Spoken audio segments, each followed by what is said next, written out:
and welcome to the Mahindra and Mahindra Financial Services Limited Q3 and 9 months FY2024 earnings conference call hosted by Motilal Oswal Financial Services Limited. This call will be recorded and the recording will be made public by the company pursuant to its regulatory obligations. Certain personal information such as your name and organization may be asked during the call. If you do not wish to be disclosed, please immediately discontinue this call. As a reminder, all participant lines will be in the listen-only mode, and there will be an opportunity for you to ask questions after the presentation concludes. Should you need assistance during this conference call, please signal an operator by pressing star then 0 on your touchtone phone. I now hand the conference over to Mr. Abhijit Tibrewal from Motilal Oswal Financial Services. Thank you, and over to you, sir. Thank you, Nirav. Good evening, everyone. Thank you very much for joining us for the Mahindra Finance call to discuss Q3 FY24 earnings. To discuss the earnings, I am pleased to welcome Dr. Anish Shah, MD and CEO, Mahindra and Mahindra, and Chairman, Mahindra Finance, Mr. Ramesh Iyer, Vice Chairman and Managing Director, Mr. Raul Rebello, Executive Director and MD and CEO Designate, and Mr. Vivek Karve, the Chief Financial Officer, along with other members from the senior management. I now invite Dr. Anish Shah and the senior management for their opening remarks, post which we will open the floor for a Q&A. Thank you, and over to you, Dr. Shah. Thank you, and good evening, everyone. It's a pleasure to have you join us for the earnings call today. I'm here in my capacity as Chairman of Mahindra Finance, just to provide a brief update on the transition of leadership before we get into the earnings numbers. As we announced almost a year ago, we had Raul Rebello appointed as CEO and MD Designate, and we had planned a very structured transition, and very happy to report that continues to go extremely well. We are now in the final phase of that, and Ramesh, who's sitting right beside me, has now handed over the mantle of day-to-day operations to Raul, and continues to provide the guidance and mentorship that Raul and the team require.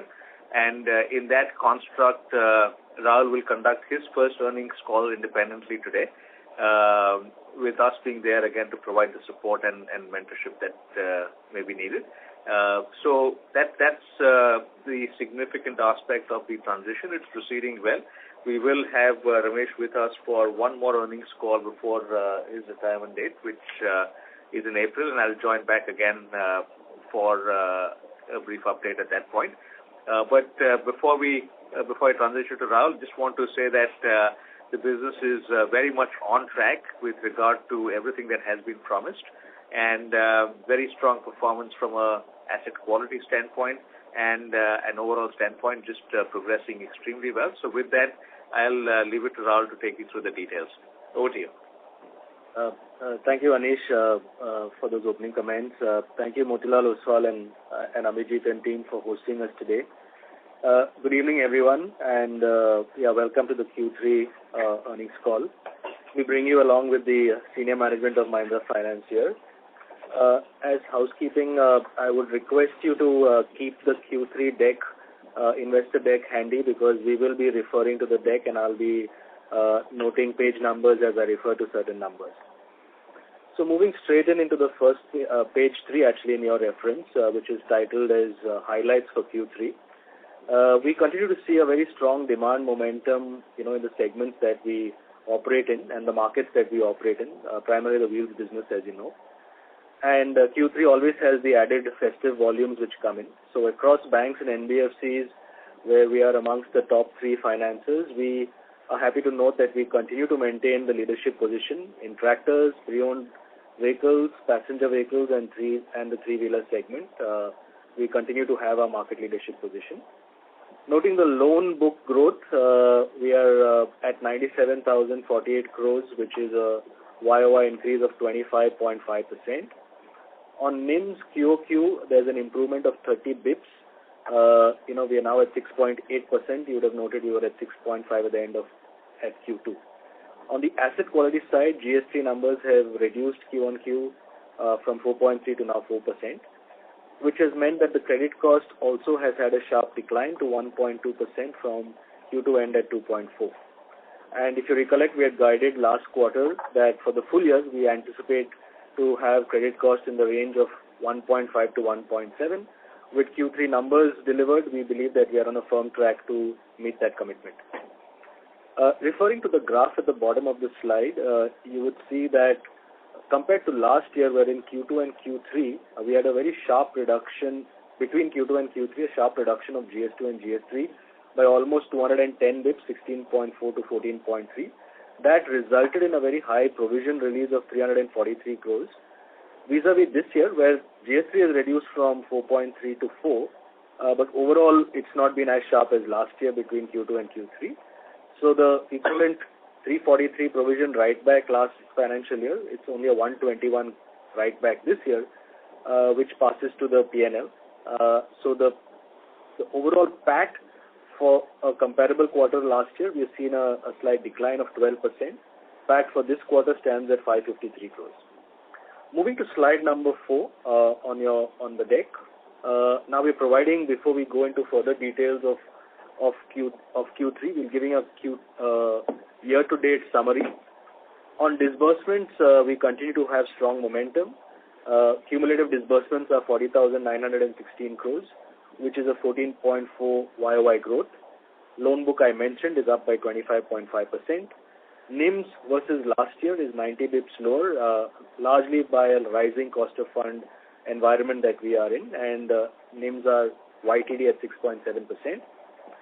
Commentary on asset quality, stage 2 has significantly lower at 240 bips lower than last year, which is at 6%. Stage 3, as I mentioned, is 190 bips lower compared to last year at 4%.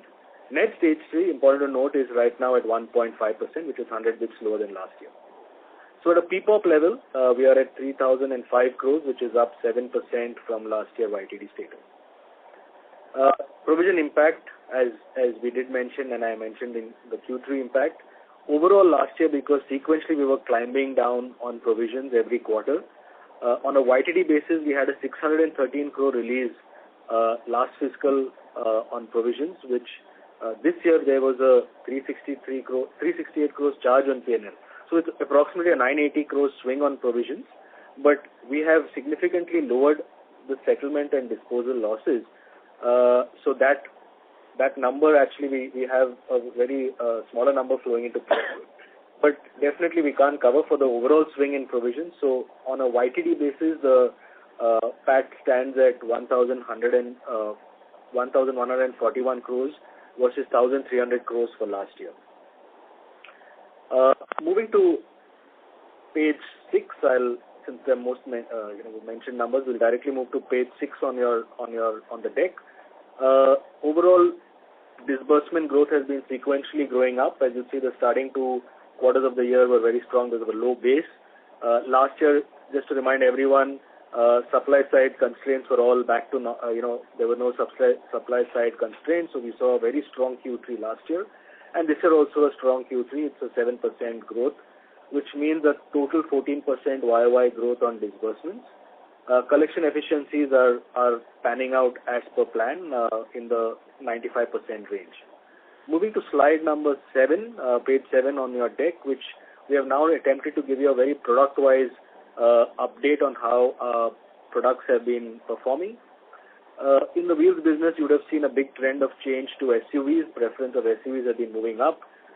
So we have also seen an equivalent surge in our UV and SUV business, which is 21% QOQ and 26% on a YTD basis. Overall, cars also has moved positively, 15% QOQ, 25% on a YTD basis. The CV business has also been strong at 10% QOQ and 18% on a YTD basis. Pre-owned vehicles, 8% on a QOQ and 19% on a YTD basis. Tractors, as you would have heard commentary from most OEMs, has degrown YTD basis, and even on the quarter, we've seen a QOQ degrowth also of 18% and a 2% growth, but on a YTD basis. I would like to underline the point that we're not losing market share in the tractor business. This degrowth is very much in line with what the industry is witnessing. Our SME business, you would have seen, we've seen a kind of a QOQ degrowth and a YTD degrowth. Want to underline the point here that we are moving much more to very granular retail business in SME, with LAP being the mainstay product. On the retail business, we don't see a growth. It's mostly the degrowth has happened on the YY, on the wholesale business.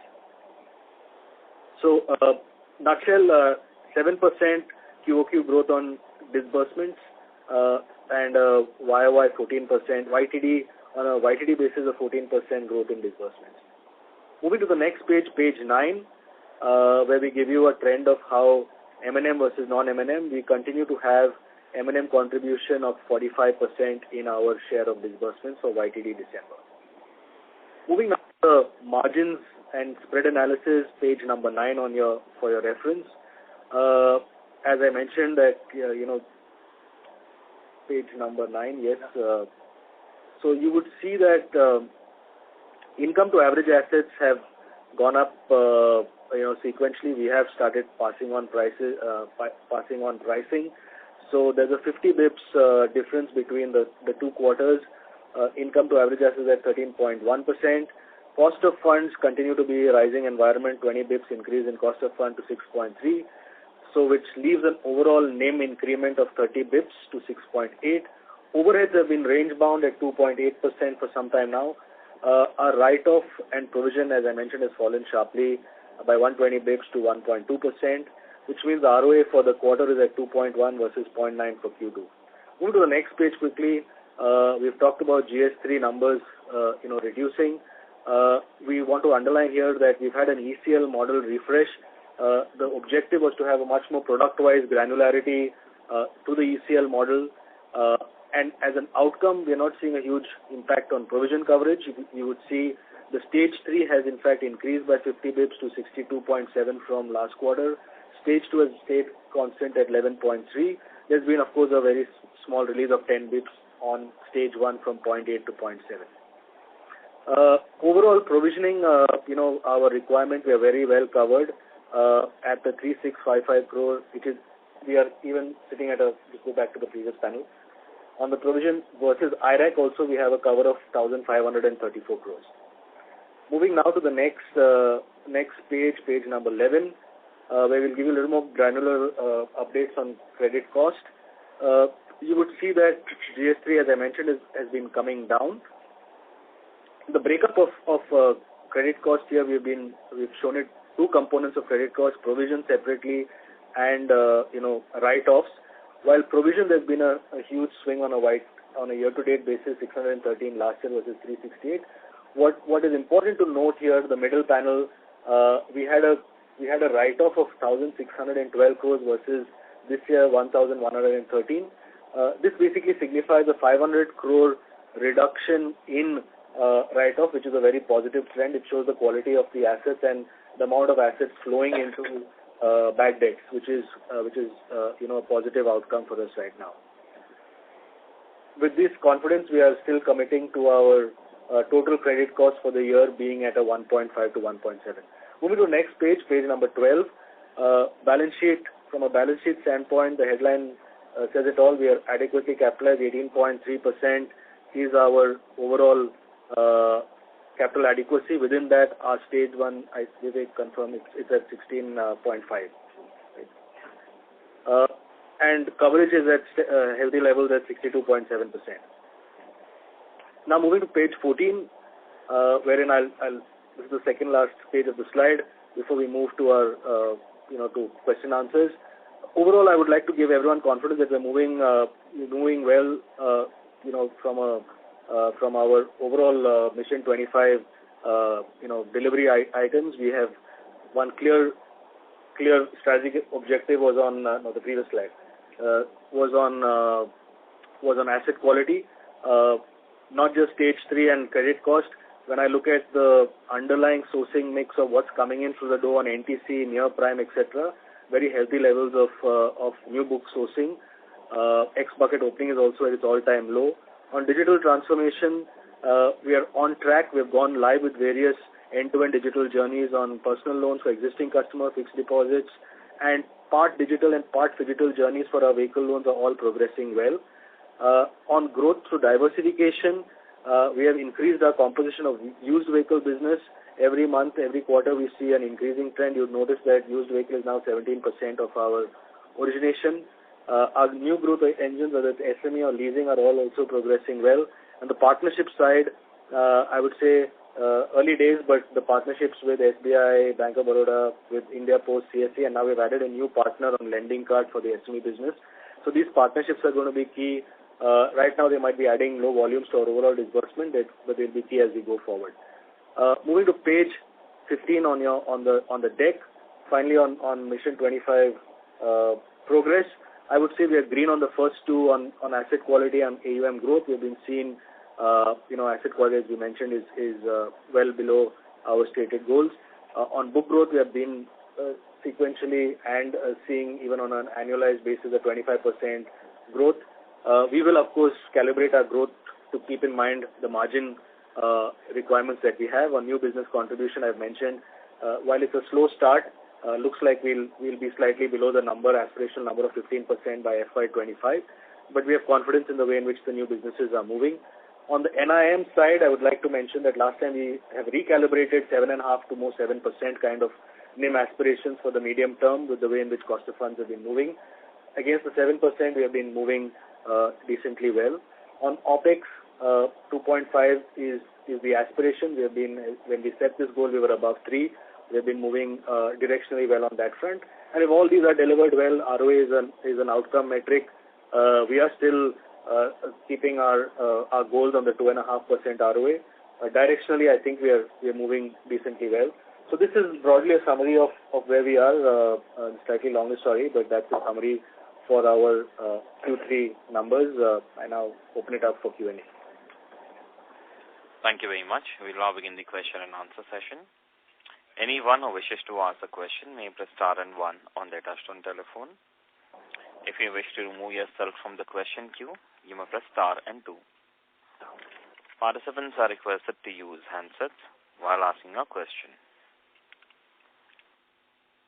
Ladies and gentlemen, we'll wait for a moment while the question queue assembles. Participants, you may press star and 1 to ask a question.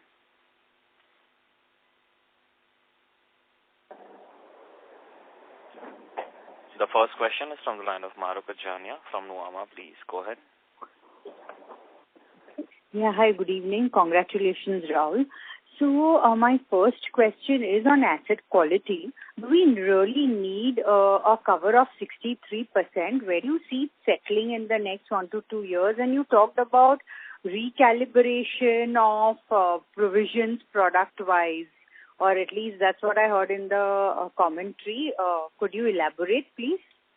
I'll just correct. Recalibration was on NIMs, which I mentioned. I think we have a stated goal of 7. I mean, we in our Mission 25, which we did at the end of FY22, we talked about 7.5% NIM aspiration. I said we're recalibrating that to 7. On your first point on coverage ratio, Vivek can expand. The current coverage ratio is largely model-driven. We have an ECL model which determines the coverage ratio. Yes, compared to peers, we would be higher, but this is a function of LGD and PD, and just looking at how things would go, we do expect this to come down by Q3 of next year. But right now, it's mostly an ECL model which dictates the kind of provision levels that we hold in stage 1, stage 2, and stage 3. Vivek? No, I think very, very rightly described by Rahul. So, Mahrukh, there are no overlays in the provision that we maintain. So the provision number is based on the model, which has now been further refined, I would say, at a product classification level. So that's the only change that we have done in the current quarter. Yeah, but has that the write-backs that you see on provisions, that's because of refining or obviously because of recoveries? It's because of refinement of the model. Oh, okay. So what would have been any what would have been the credit? I mean, is there a figure for comparable credit cost to September, or it really doesn't matter?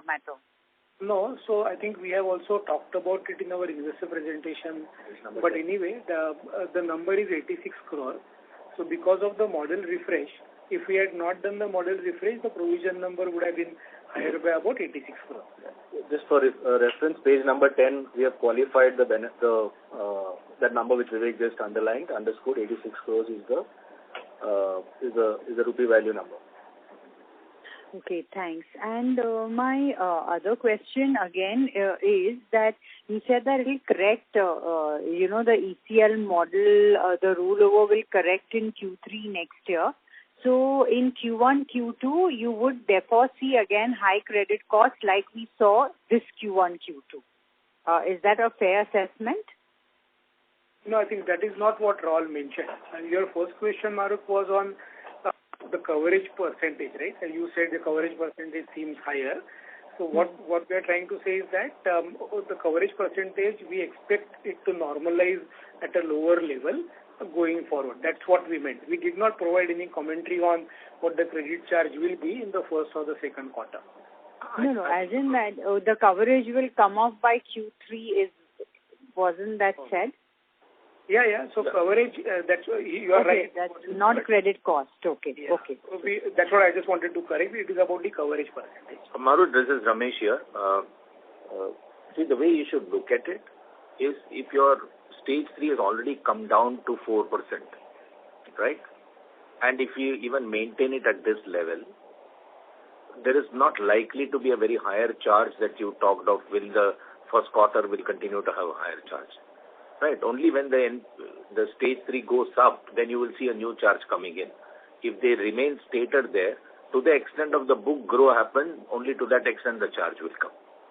Right? It won't otherwise happen. And so far as the reversal is concerned, as you know, in this model, it's a 4 years history or 42 months history that we look at. And therefore, in the past, if you have had higher write-offs, that is always going to keep impacting until each year starts moving out. Right? So when the book starts performing well, which has been the case in the last 2 years, you'll start seeing the benefit of it come down, and that's the time the coverage will fall. Okay, makes sense. Thanks a lot. Thanks, Mark. Thank you so much. Thank you. Next question is from the line of Anuj Singla from Bank of America. Please go ahead. Yeah. Thanks for the opportunity. Good evening. And congrats again, Raul. So first question is on the funding cost. We have seen a significant tightening of the liquidity and also the risk weight increase for bank lending to NBFCs. So Vivek, probably you can give us some outlook on how the funding outlook is there for the 4Q and the next year, and also what it implies for NIM. Sure. So hi, Anuj. As you rightly said, the overall liquidity environment has remained tight. However, for a company like Mahindra Finance, availability of funding hasn't been an issue given our credit rating, but the costs have remained elevated. And if I were to pick up the cues both from Fed and therefore from RBI, the regulators don't seem to be in any hurry to reduce the benchmark rates. So we would, as a result, expect the incremental cost of borrowing in Q4 to remain at the same ballpark as that of Q3. And I would not like to hazard any guess on what could be the rate trajectory in the coming year, because while everybody believes that the rates will come down, the timing of the rate reduction is anybody's guess. Just to summarize for you, the rates are definitely higher as compared to Q2. So as a result, our cost of borrowing is higher as compared to our cost of borrowing in Q2. And we expect the Q4 levels to remain at around the same levels as Q3. So unless something changes on the repo side, or liquidity tightens further, this is a kind of the peak cost of funding which we should assume. Yeah, we hope to believe so. Okay, got it. And secondly, I think earlier in the calls we had mentioned that OPEX to asset would rise in the second half, which hasn't happened, and I think that's a great outcome. But just to understand, are the peak investments behind on the tech side, or how do we see the trajectory on the OPEX to asset side from here? Yeah, our attempt, Anuj, is to keep it at the same level. Investments, of course, are happening, but we have an air of being as frugal as possible and as efficient as possible. So we are maximizing on all fronts. As you know, OPEX is a large bucket. We will continue to make investments. We will not shy away from the digital transformation that, the entire spectrum of investments that we have to make. And at the same time, parallelly run a very efficient shop, a very productive shop, making sure that part of the investments they've already made are starting to, show results. So we are looking at keeping this 2.8 right now, and finally, the model requires us to come down to a 2.5. So that's how we are fashioning the business model and the number on OPEX to be achieved at. Got it. And lastly, a more strategic question, Raul. The ROA target seems still at 2.5, but NIM target calibrated to 7%. On the growth side, new business is lagging a bit, our expectations. So what other levers can be there for us to achieve on this 2.5% ROA target for the next year? Thank you.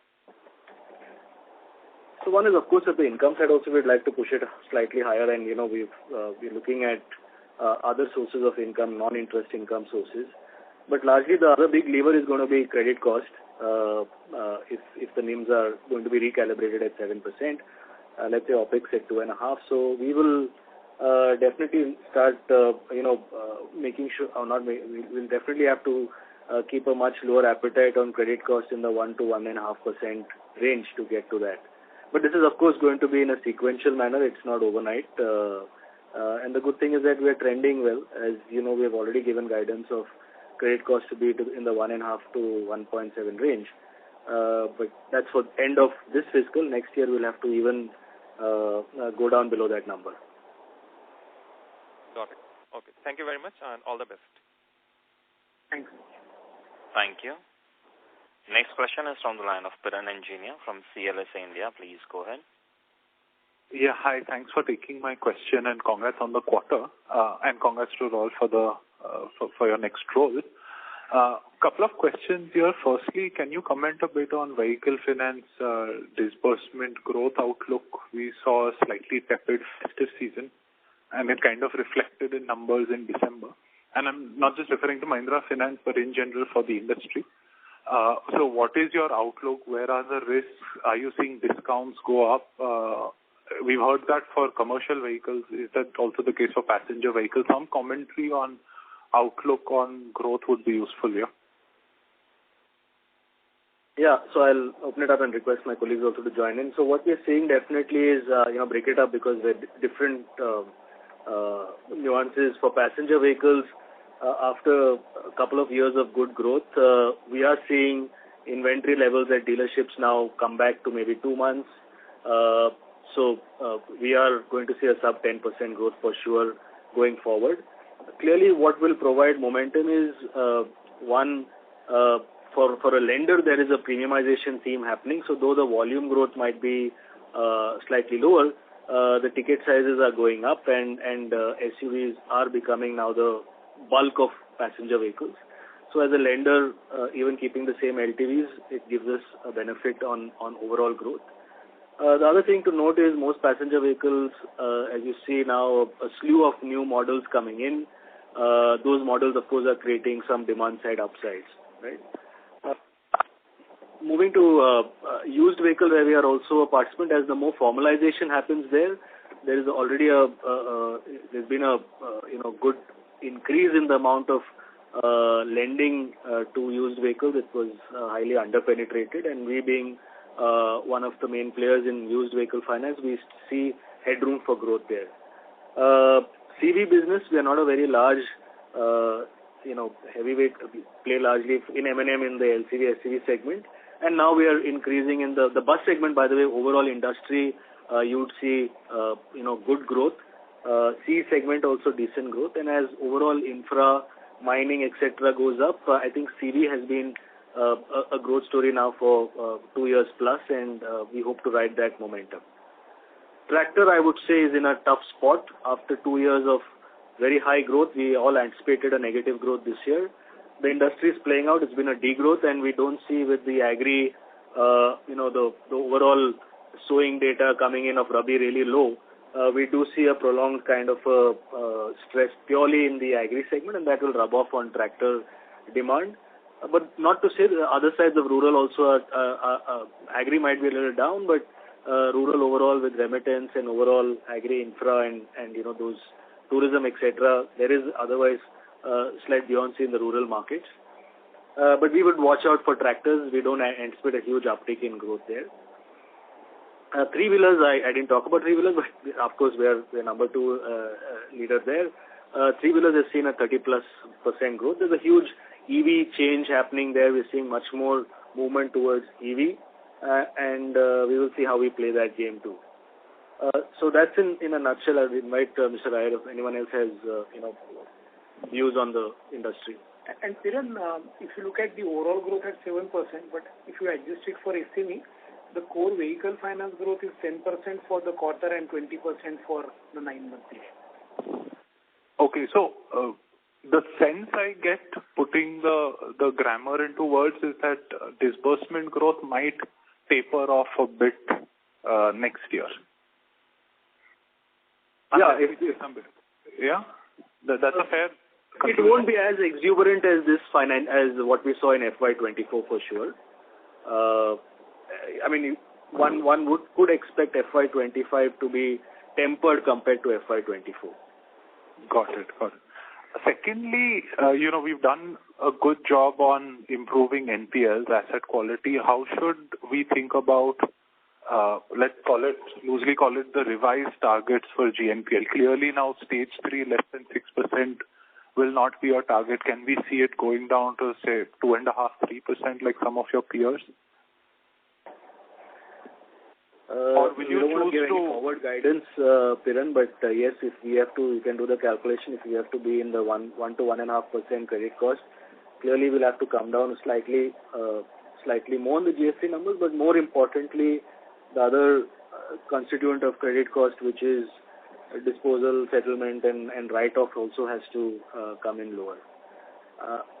I think, at the end of Q4, we generally have a meeting in person where we give you a slightly more forward look of how we are looking at this business model, and in our next meet, you'll see a little more granularity on our forward plans. I think one important data that you may want to continuously look at is what is our stage 2.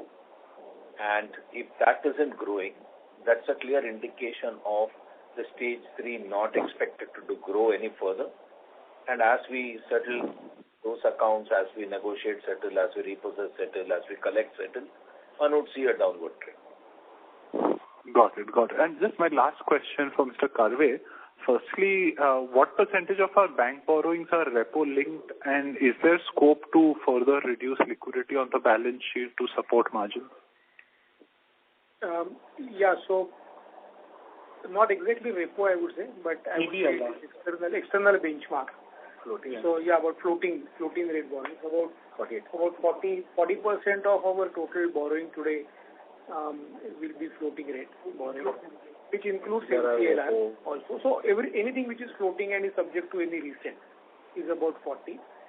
And coming to your question on the liquidity, that recalibration continues to happen as we look at the overall liquidity, and we draw comfort from the fact that flow of the pipeline needs to be decently available to us, as a result of which we can take those calls to reduce our liquidity buffer.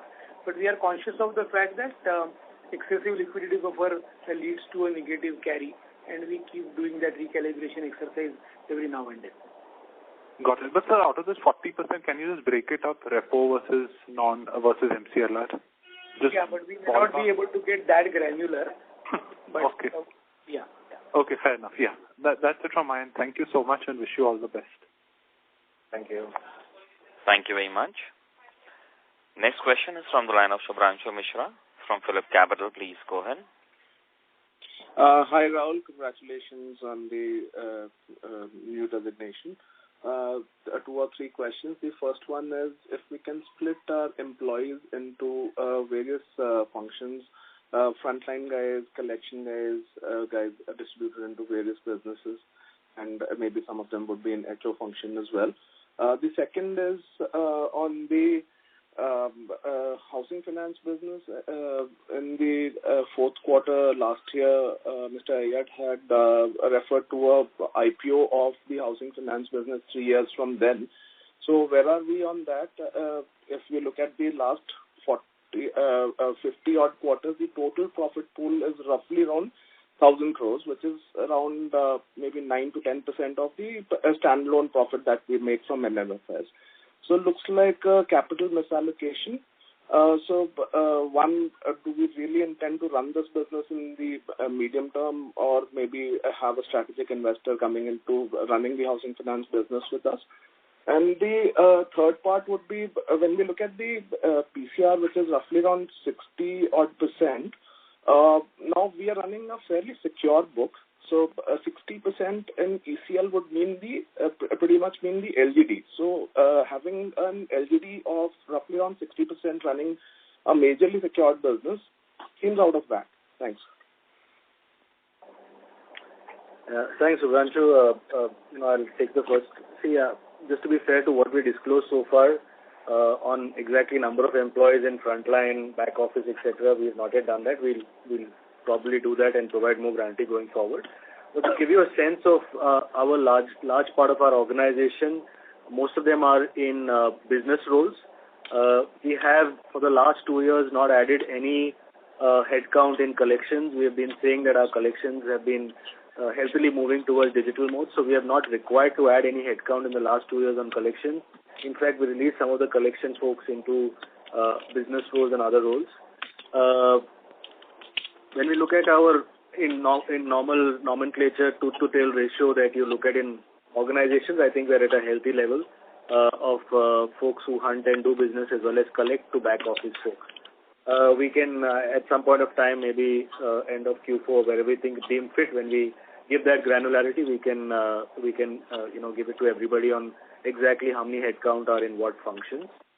On rural housing finance, the objective right now is to bring down the GNPA numbers. As you have, we have gone down in that effort, but there is significant more work to be done there. I don't think we are in any mood right now to unlock value there before we get the brilliant basics in place in that business. So we continue to be committed to getting that ship in order. Mortgages is a big theme for us at the sector level. We started doing LAP last year, but of course we started doing it in MFSL. But we have called out that mortgages is an important theme, and it's not the outside. It's such a big heavyweight overall scheme of lending, and we will play to potential in mortgages. Rural housing finance, for now, the objective is to further get asset quality under control. The third question on the is the 63%. Vivek, you want to take that? No, that's not the same, but Vivek will explain.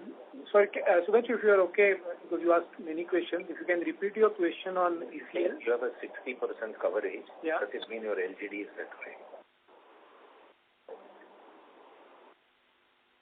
Yes. So in ECL, essentially, the stage 3 provision cover is ballpark the LGD, right? So if we are running a fairly largely secured book, which is asset finance, we are largely asset financiers, a 60% LGD seems out of whack. That's my question. No, you are right. So I think maybe we should quickly recap as to calculate that. So your understanding is right that the coverage would correspond to the LGD ratio, and LGD is calculated based on the past losses that we have experienced in that particular portfolio, and therefore. And Raul also made a point at the beginning of this conversation that we have seen a reduction in our credit losses over a period of time, so which should reflect going forward in lower LGD numbers, and which in turn will also reflect in lower coverages required. Also, what we should also bear in mind is the number on which this coverage is applied, which is the gross stage 3, has also been smartly coming down for the last 1.5 years. So when can we expect, so earlier we used to have close to 35 to 40% LGD, which is roughly the PCR. When can we expect those previous levels of LGD or PCR? I know we will have a reset in the fourth quarter. We have already done that. But irrespective of the reset, when do we see that level of PCR? No, so we may not be able to give you an exact guidance. However, responding to the first question that was asked today, we are expecting some stabilization of LGD in the next fiscal. But it won't come down to 35-40%. I cannot say yes, I cannot say no, because then I am almost giving you a guidance. But what I can only say is that we are expecting a normalization to happen. Thanks, Vivek. Thanks, Rahul. I'll come back in the queue. Thanks. Thank you. Next question is from the line of Viral Shah from IIFL Securities. Please go ahead. Yeah, hi. Congrats on good set of numbers. I had a few questions. So one is, first of all, Vivek, you mentioned about the cost of funds. So you were referring to the incremental cost of funds. Can you quantify what is the incremental cost of funds, given your back book cost of funds seems to be around 7.8%? Yeah, so you are right. The overall cost of funds is about 7.8%, and therefore the incremental cost of funds is in the ballpark of about 8%. Okay, so basically there, as this kind of reprices, there is some bit of further increase in cost of funds that can happen. So what I mentioned is that in immediate future, we are expecting this the incremental cost of funds to remain in the ballpark of what we have experienced in the third quarter. Okay, got it. Very difficult to exactly estimate that number because the situation is very dynamic. Right, fair enough, understand. The second thing is on the yields. So over there, of course, there was a unwinding of the trade advances which was there. Apart from that, what was the major driver for the yield expansion of 45 basis points quarter on quarter? So see, it takes time to transport at a book level, but we've been seeing a steady increase in our fee-based incomes, which we have been for a while driving now. So we in the festive season, very rarely do you become very sharp in transmitting rates or increasing rates. I would say most of this benefit has come from the fee-based incomes which we have started to unlock, incremental revenue from. And in this quarter, you increased the rate by some 20 odd basis. Yeah. So that's besides the rate increase. We took a marginal rate hike, but now we'll pass it on most people. And can you quantify what proportion of your book is now at repriced to the higher rate in terms of reflecting on the P&L? No, we may not be able to disclose that number. And if when you say repriced, what do you mean by that? So basically, the share of the higher rate book, so there would be the FY22 book which would be there, and its share would be coming down. But do you have any numbers which are there? If you can let us know. Yeah, frankly, we don't go that granular. Okay. Fair enough. And the last question I had was in terms of the branch expansion. So in last 3 years, there is no major branch addition that has happened. And going ahead, I see in your PPT that you have guided for around 100-150 odd branches to be added in next 1.5 years. So does the the OPEX guidance take that into account? Yeah, whatever we have, the OPEX guidance of 2.5% by end of FY25, I know that's an aggressive number. But overall, when you look at, and this will be a phased plan of rollout of branches, and you're right, we haven't opened branches in the last 2 years because we were, of course, remodeling the branch structure, etc.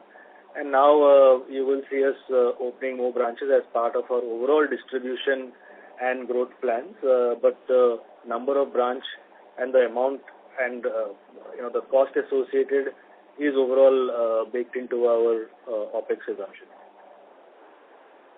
Fair enough. I think that's it from my end, and congratulations, Raul, on the job ahead. Thank you. Thank you. Thank you.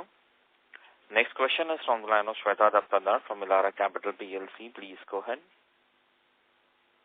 Thank you, sir, for the opportunity and congratulations. It's a couple of questions. So, you mentioned on cost of funds from bank borrowings. So, am I getting it right? So, 60% are not EBLR linked and sort of, so 40, you mentioned 40% are EBLR linked and the entire portfolio is floating. No, I think that's not the correct understanding. In fact, because we deal in vehicle finance, the vehicle finance loans are typically fixed rate loans. So therefore, no, sir, I'm sorry, I'm interrupting you. I'm talking about bank borrowings. Yeah. So, so what so when we say 40, in fact, the correct number is 46%. So 46% of the total borrowing is floating, which means 54% is fixed. And what could be the incremental cost of bank? Let me also correct. It is not just bank. When I give the number of 46%, if it is of the total outstanding borrowings that we have. Okay. So what is the incremental? Okay. What is the incremental cost of funds on bank borrowings per se? I'm sorry, but I will not be able to give you such a granular answer. Sure. So secondly, on the disbursement front, so year-on-year basis, there has been drop of as high as 30% in personal loans and consumer loans. Now, apparently, of course, the entire industry is wary about this particular segment. So what is your read-through here and general feedback? So see, we were doing personal and consumer durable loans largely on a pilot basis. Very frankly, we have actually in December taken a call to pause consumer durable loans. We realize there is a crowding in the market, and as a late entrant, the entry barriers are too high. So we've actually sunset our consumer durable aspirations, and we're not going forward. On the personal loan side, as you know, it's we're doing it only on existing to our customer base, and considering we are still in the early phase of development, refining our scorecards, we are in that learning curve, and once we have full conviction, we will amplify the monthly throughput numbers. Sure. So second bit is, taking it further. So you had mentioned in the previous call as well that you'll be focusing more on prime customer base across certain key products. So would you like to give a fair color on the same now? Yeah, without getting into specifics, when we talk about prime customers, as you know, we have a fair share of new to credit customers, prime and close to prime customers. Our proportion of new to credit overall is coming down, but today even in new to credit, there are various layers of new to credit. There are scores, even our internal scores also are able to grade new to credit customers, and we are focusing on those customers where we have more insights on and who have historically, as per our scorecard, had a lower sloping of risk. So in the overall new to credit cohort has come down. We are in our origination volumes, we are seeing more prime and close to prime customers, and subprime customers as a cohort also has significantly come down. Now, what's driving this, as you know, in the passenger vehicle segment, there's a premiumization happening. So by default, the demand is coming in also, from customers, the prime segment customers, and we are conscious what should be that ideal product mix, because we have to also protect for margins, and we are playing to that overall, volume to price ratio that we expect to build into the business model. Understood. And so one just last question. Collection efficiencies have been dwindling, and the cumulative number is way below the previous year. So how do we read into this? So I don't know what if you refer to the slide on collection efficiency, we have been range bound. As you know, quarter 3 has a lot of festive period numbers, but that's why it's probably slightly lower than quarter 2. But if you look at it on a comparable basis, Q3 of this year versus Q3 of last year, Participants, please stay connected. The line for the management dropped. Ladies and gentlemen, please stay connected while we reach on the management back to the call.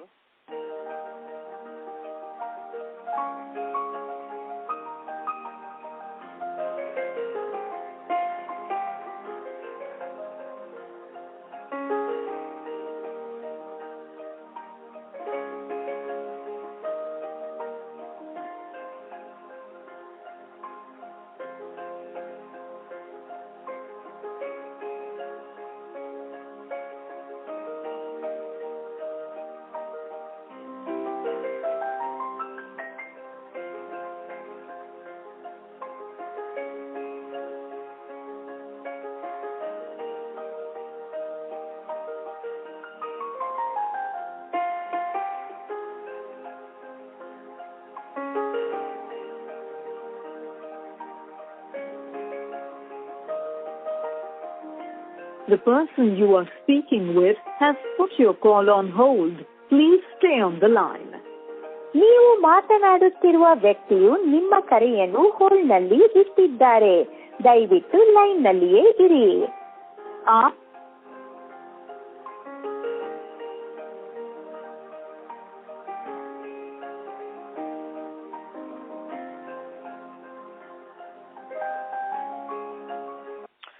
Ladies and gentlemen, thank you for your patience. We have the line for the management reconnected. Sir, you may go ahead. Yeah, sorry, we dropped out while we were expanding on the explanation of collection efficiency. The question was whether our collection efficiency is falling, and we were just underlying the point that refer to slide number 6. We have been in the same range. It might have sequentially fallen down by by about 100 bits from 96 to 95 for Q2 versus Q3. But there are seasonalities, minor months of slight movement of collection efficiency. But overall, we are in a positive and a decent range of 95% for the whole year versus again 95 for last year. And if you look at Q3 of last year, we were again at 95 versus Q3 of this year at 95.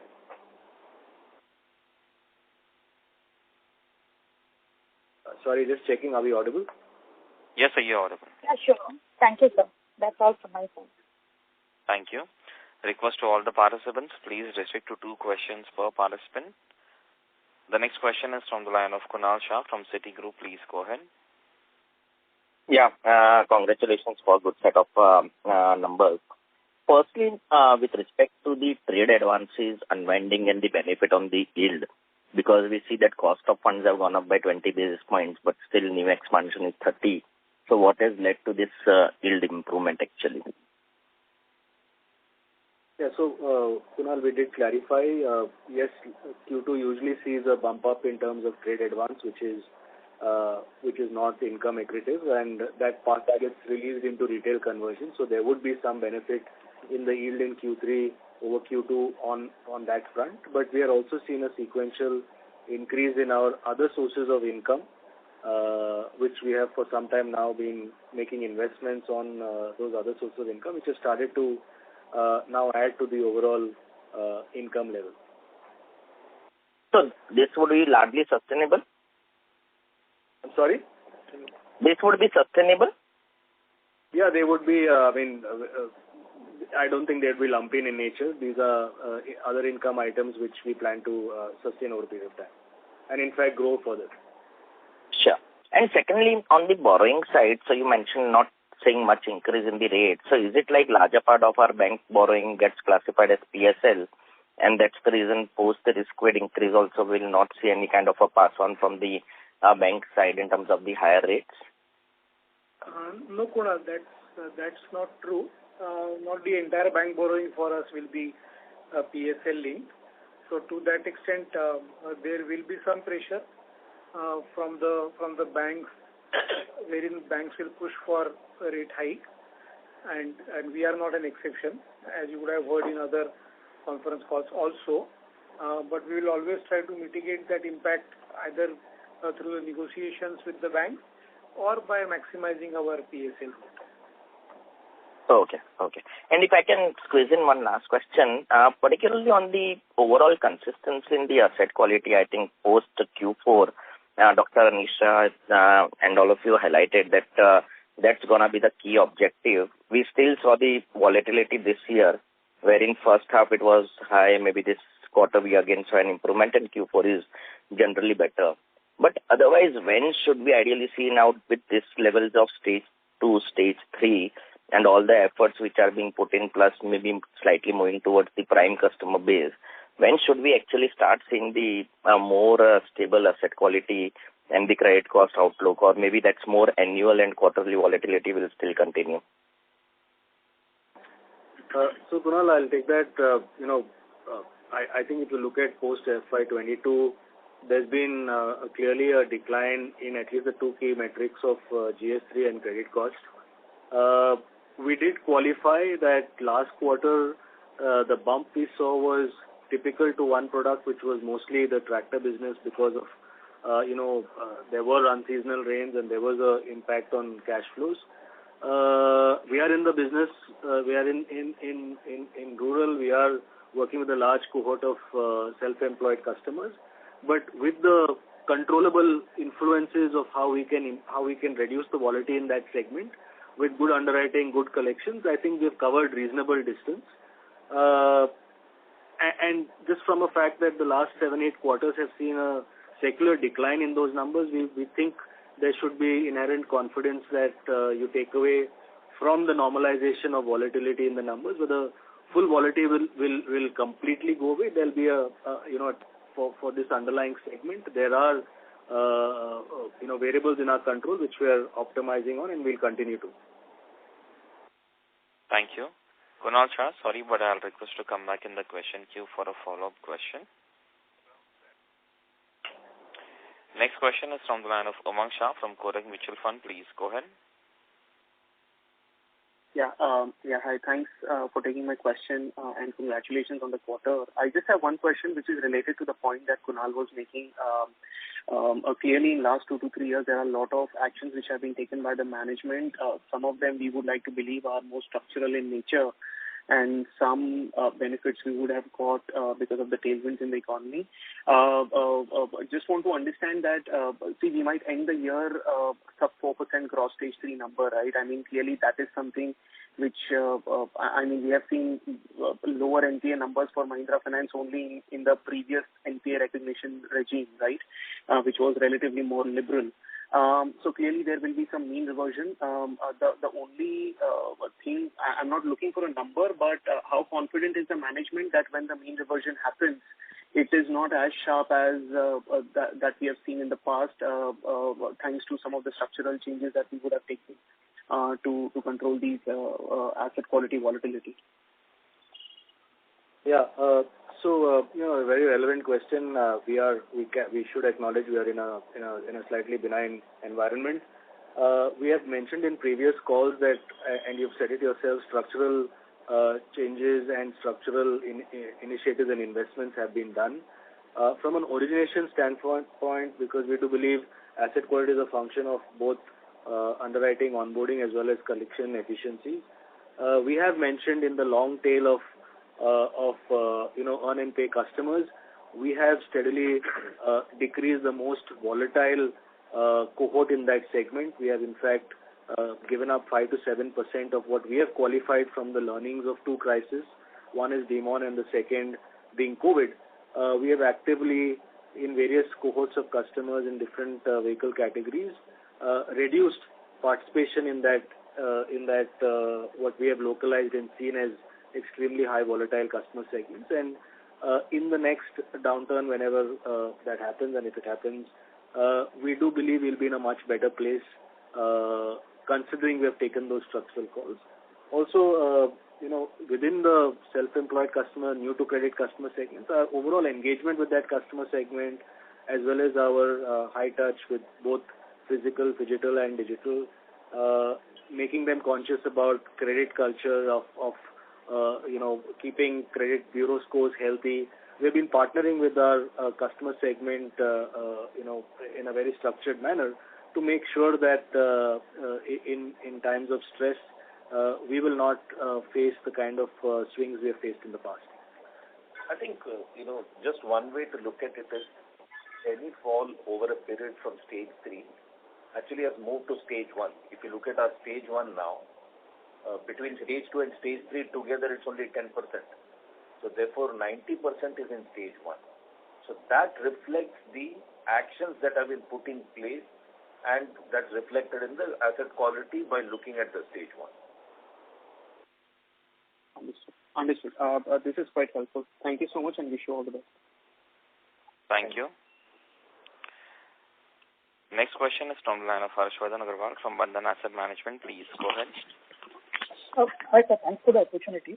I just wanted to understand on this refinement of the ECL model that you have done.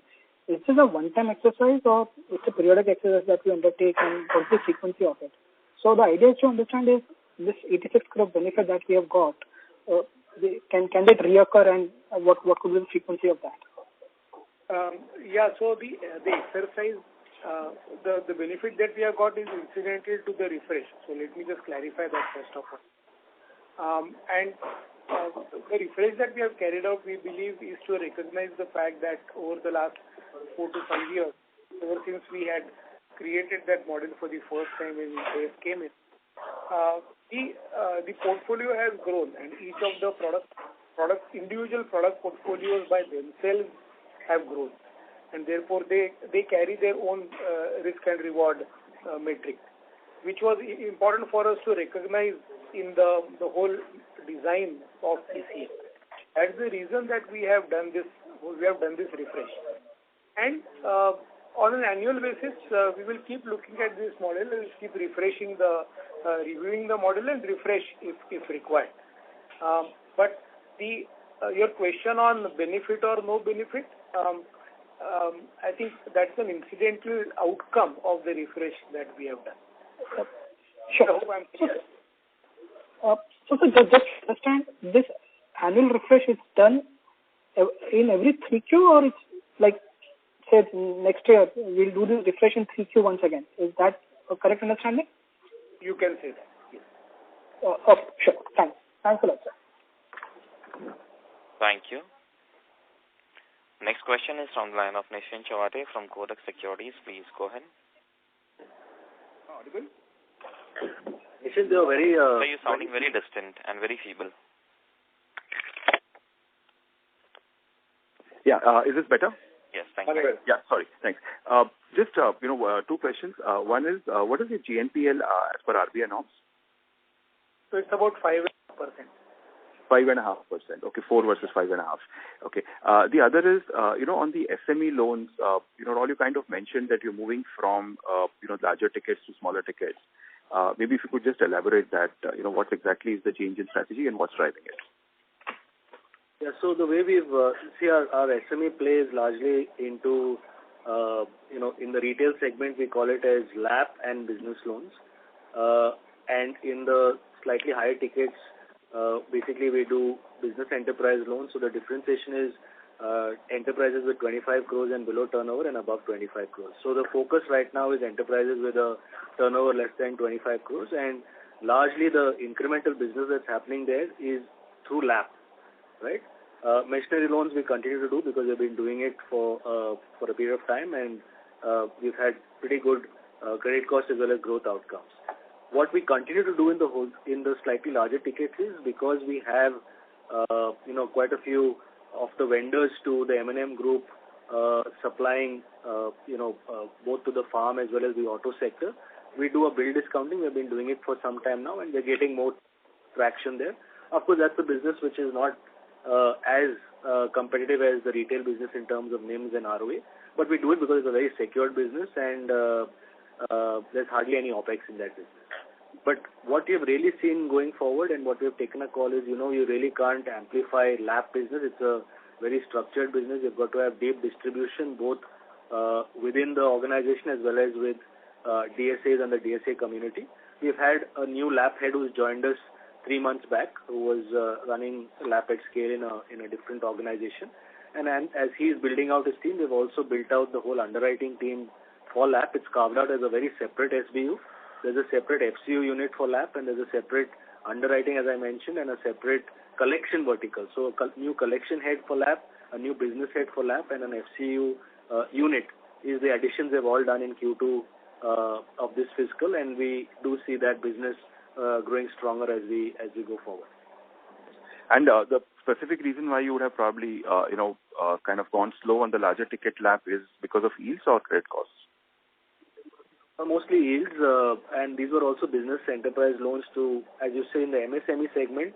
Our focus now is on the micro, small, medium. We believe is becoming the barriers to play there with banks becoming very aggressive pricing wise. So we've largely, to read it, we are giving up on the medium enterprises which are above 25 crores, where we would give short-term loans or term loans. That's why we're kind of scaling down on. And sort of, sorry, just stretching this further, can we sort of then read that this is kind of moving a little bit away from prime? I mean, is that a right way of looking at it? Or? No. Not really. I think in the 25 to 1 CR LAP business, you will get a decent composition of close to prime and prime customers. Okay. Got it. Thanks. Those were my questions, and all the best. Thank you. Thank you very much. Ladies and gentlemen, we will take that as the last question. Yeah. I'll now hand the conference over to the management for closing comments. Hi, everyone. So I think true to our belief, the customers, we always felt as things improve on the ground, we would see them perform in a way very different from when the things are difficult. And that's been reflected in our numbers quarter over quarter. And they have shown their resilience, and they have been able to repay very, very regularly. And we always said that these are not intentional defaulters. They are the circumstantial one which normally delayed, and we are seeing that. I think also important to note that while we have learned through that, we have also added new segments to the business, and those customer profile are allowing us to be more stable in terms of our asset quality is concerned. And you will see, therefore, over a period of time, how the stage 3 numbers stay at the lower end, and even in a most disruptive situations, they don't jump back to higher numbers. And those are purely by selection of customers, the underwriting standards that have been put in, and giving up of certain segments that were very volatile in nature. I think those are the steps that has been clearly taken. I think what has also been proved by this model over a period of time, that amidst all competition out there, I think there is a significant advantage to a model and a player who've been there for very long, have built large relationship with the dealers community, which continue to be the source of business provider, as well as a company with large customer base, their ability to retain customer and self-generate a lot of business. Even if you look at our numbers today, at least about 15% or maybe upward of 15%, close to 20%, is self-generated business, and that is going to remain a big strategic differentiator when it comes to playing with the competition out there. I think it's important to also note that while the loans are fixed rate, as the borrowing cost starts to come down, over a period we would get the benefit of NIMs. While we're not able to put a number to it today, at a time to it today, but we have historically seen that clearly, when the borrowing cost goes up and when our liability corrects, that cost has to be borne by us, which we have seen in the recent past. A similar reverse benefit will be seen when the borrowing cost starts to come down and we change our borrowing profile. We'll start getting the benefit, and you will see the reflection of that in the NIMs, while we are not able to put a number and a date to it at this stage. We continue to believe that the rural market continues to be positive in sentiments, and as we have discussed several times in the past, the cash flows which drive this are the tourism cash flow, the people movement overall, the infrastructure cash flow, and the farm cash flow. Well, there has been some talk about the lowering of the farm output, but I personally think that the support prices would be adequate to cover up for the yield drop, if any, and therefore the 3 cash flows or the 4 cash flows on which rural depends continue to remain positive, and that's reflected in the overall disbursement growth that we are witnessing, and we would continue to see that. I think our investments will continue in the area of branch expansion. It will continue in the area of technology, investments in technology and data, as well as in people and people capability development. Because while they do bring some temporary pressures on the P&L and the OPEX stay a little high temporarily, but they have disproportionate benefit when you look at a 3-year kind of a period horizon, and therefore we would not shy away from that. And putting all of this together, we very strongly believe that the commitment that we have made for 2025 are definitely an achievable commitment from our side. And I think every effort is in that direction, and you've seen it quarter over quarter, that numbers reflecting in that particular direction. Particularly what gives us, absolute comfort, confidence and happiness is the growing of stage 1 and coming down of the stage 2 and stage 3. I think I've emphasized this even in some of the answers before, and it's super important to therefore understand that if stage 1 remains that high, under any volatile condition, they don't inch towards becoming an NPA. And second is the bad debts coming down and termination going up is again a positive trend, which means we are able to reach out to this customer, negotiate and settle with them. So if you kind of look at both of this, and overall therefore termination and bad debts come down in a manner and stage 1 goes up in a manner, I think the promise of returns that we are talking of would be very visible as we see quarter over quarter. And we are conscious of the fact that even if we have to give up some business at the cost of not able to be completely confident of certain quality, we are more than willing to do that. At this stage, we have tightened all norms around it, and therefore the overall confidence of growth with asset quality focus and return in mind. I think that's what we are seeing, and rural and the semi-urban and little of what we've started doing as a prime customer, the three together allows us to do that. So I would stop there with that to confirm to you that the trend that we see are here to stay, and we would see improvement on a continuous basis. Thank you for joining this call, and thank you to the organizers. And thank you for hosting us today, Abhijit. Thank you, Abhijit. Thanks a lot. Thank you very much. On behalf of Motilal Oswal Financial Services Limited, that concludes this conference. Thank you for joining us. You may now disconnect your lines. Thank you.